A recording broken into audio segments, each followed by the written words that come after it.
Hi, so this is my first post on Reddit. I just wanted to share this story to see if something like this has ever happened to anyone else. Just to start off with some backstory. My group of friends had started making a nasty habit of joking about the Wendigo. My friend Stacy and me didn't for a while, just due to the fact that we believed in the supernatural. But after a few months it grew on us, and not knowing that the Wendigo can be triggered by such things, we joined in. Biggest mistake ever. I had just moved into the country, and we enjoyed making trips to town to have a few drinks, which is about a 30-minute walk from my place to town. At night, the first 10 minutes after leaving the bridge that leads out of town is pitch darkness with no streetlights. After that, streetlights are very sparsely placed, which can cause for a very creepy walk back without anything happening. So with all that in place, let's continue. Stacy and I begin our night walking into town, get some beers and have some fun. Shortly into the night, something slightly strange happens. We receive a phone call from her little sister at home, crying and scared because she saw someone sitting on my friend Stacy's bed. She calms her sister down and asks her cousin to check her room for her sister at home. Everything is fine. No one's in the room. Also, ghosts and weird things happening at her house were very common, so a sighting like this was strangely regular. We continue our night. Into the night, we meet a guy who seems pretty cool. He's riding a bike and tells us he's pretty drunk or something. We decide to hang with him for a bit, wanting to meet people in town. A ways into our hangout, we are sitting on a park bench and the guy is laying on the ground in front of us. Suddenly, my friend stands up and says it's time for us to go. I shrug and agree, and we get going. Just to note, the day after she had teeth bruises on her ankle. Kind of flustered, the guy would do that. We continue our walk out of town. Finally, we pass the bridge, which is our last source of light for the next 10 minutes. We turn on our phone flashlights, and we turn on some music trying to ease the spooky feeling of being in pitch darkness in the middle of nowhere. Suddenly, we hear a voice behind us. We both jump. It's the same guy on his bike. He asks us if he can follow us until we reach the fork in the road. We need to go left, and he needs to go right. Still slightly creeped out, but almost at the streetlights and the fork of the road, we agree. Regardless, he had to go that way, and so did we.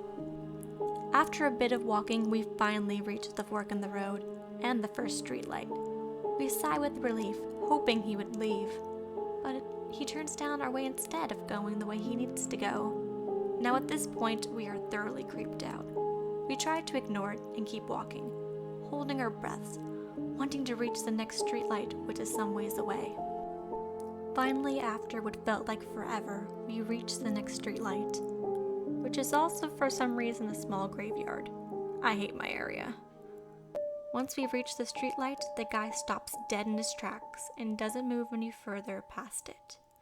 As we turn around, the guy looks like he has suddenly passed out on his bike, his head down and shoulders slumped. I was about to say something to him, but my friend stopped me and said we really needed to leave him. I agreed, not wanting to be around him much longer either. After a few seconds, I take a peek over my shoulder. He's gone. Vanished. The worst part is even if he had turned around and started pedaling as fast as he could, we still would have not been able to see him some ways down the road. I panicked, but also slightly relieved he wasn't there anymore. We continue walking, trying to pretend we aren't creeped out. Walking quickly from streetlight to streetlight. Finally, we reach my driveway. My driveway is a long road of darkness. We hadn't put any lights in yet, and we're trying to brighten it. We began to walk slowly, holding our breath. Some weird feeling of dread coming over me the closer and closer we got to my house, and the further into the driveway we entered. I don't know what came over us, but the sudden feeling of, you need to run, and you need to run fast, came over us at the same time. We took off bolting at the exact same time, without having to say a word to each other. When I got to my front door, I unlocked it quicker than I ever have before. We get inside. Just as I'm about to close the door, this hellish scream or growl, whatever the sound is, came out of nowhere. I could hear it getting close to the door and steps.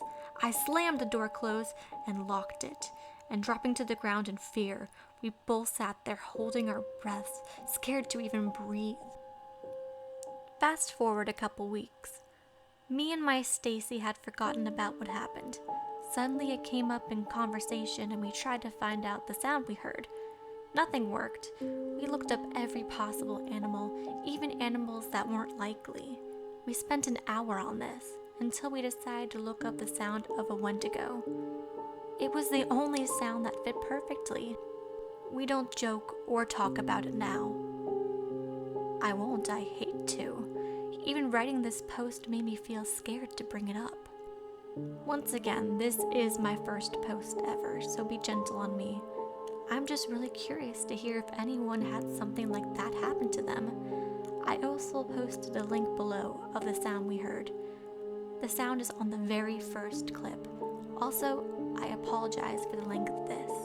Thanks for listening and letting me share.